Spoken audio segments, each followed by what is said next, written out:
അസ്സലാമലൈക്കും. വലൈക്കും അസ്സലാം. നീ എങ്ങോട്ടാ? കല്യാണത്തിന് വേണ്ടി മേക്കപ്പ് ചെയ്യാൻ ബ്യൂട്ടി പാർലറിലേക്കാ. അതും കല്യാണമായി എന്താ ബന്ധം? എടി പെണ്ണേ, എന്റെ പിരികുമൊന്ന് ത്രെഡ് ചെയ്ത് ഫേഷ്യലും ചെയ്തിട്ട് വരാം. നിനക്ക് ഈ സൗന്ദര്യം നോക്കി പോരെ? നീ ഇപ്പോൾ തന്നെ സുന്ദരിയല്ലേ? പ്രായത്തിൽ എന്റെ ഉമ്മയെ ഞാൻ അവിടെ കൊണ്ടുപോയെങ്കിലുള്ളൂ, അല്ലാതെ ഞാനൊന്നും അവിടെ പോയിട്ടില്ല. അപ്പോൾ നീ കല്യാണത്തിനൊക്കെ പോകുമ്പോൾ ബ്യൂട്ടി പാർലറിൽ പോകാതെ പോകുന്നത്? എനിക്ക് എന്റെ റബ്ബ് തന്ന സൗന്ദര്യം നോക്കി മതി. അതിൽ കൂടുതൽ ഞാൻ ആഗ്രഹിക്കുന്നില്ല. എനിക്ക് എന്റെ റബ്ബിനെ ഭയമുണ്ട്. ഞാനിനി ഇവിടെ നിന്നാൽ ചേച്ചി ബ്യൂട്ടി പാർലർ മറിച്ച് വീട്ടിൽ പോകും. എന്റെ ആലിയ, ഇങ്ങനെയൊന്നും പറയാതെ.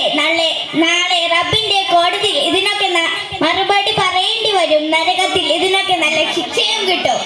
ഞാൻ ബ്യൂട്ടി പാർലറിൽ പോകുന്നത് നിനക്ക് അസൂയണെങ്കിൽ അതങ്ങ് പറഞ്ഞൂടെ? ഞാൻ എന്തിനാ അസൂയപ്പെടണം? പിന്നെന്തിനാ നീ എന്നെ ഇങ്ങനെ പിന്തിരിപ്പിക്കുന്നത്? ആലിയ, നീ ദുനിയാവിനെ പറ്റി മാത്രമേ ചിന്തിക്കുന്നുള്ളൂ. നാളെ നമ്മൾ മരണപ്പെടുന്നവരാണ്. നീ ആഹൃത്തിയെ പറ്റി ചിന്തിക്കാറുണ്ടോ? ആഹിരമോ? അതെന്ത് സാധനമാ? നീ ഇതൊക്കെ മദ്രസയിൽ വരാത്തതിന്റെ കുഴപ്പമാ. നീ മദ്രസയിൽ വന്നിരുന്നെങ്കിൽ നീ ഇതൊക്കെ പഠിച്ചേനെ. എന്റെ പഠിച്ചവനെ, എനിക്ക് വയ്യ.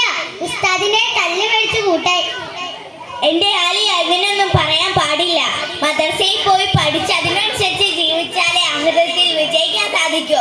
നീ എന്തൊക്കെയാ പറയുന്നേ? ഞാൻ നിന്നെ ഉപദേശിക്കുകയാണെന്ന് കരുതരുത്. നീ തെറ്റായ രീതിയിൽ നടന്നപ്പോ വിഷമം തോന്നി. നീ മരിച്ചു കഴിഞ്ഞുള്ള അവസ്ഥയെ പറ്റി ചിന്തിക്കാറുണ്ടോ? ഞാനിപ്പോൾ എന്ത് ചെയ്യണം? നാളെ മുതൽ ബ്യൂട്ടി പാർലർ ഒന്നും പോകാതെ 5 നേരം നിസ്കരിച്ച് ശരീരം മറയുന്ന രീതിയിൽ വസ്ത്രം ധരിച്ച് നടന്നാൽ മതി. ഇതുവരെ ചെയ്ത തെറ്റുകളെല്ലാം പഠിച്ചവൻ നിനക്ക് പുറത്തു തരട്ടെ. ആമീൻ. ശരി, ഞാൻ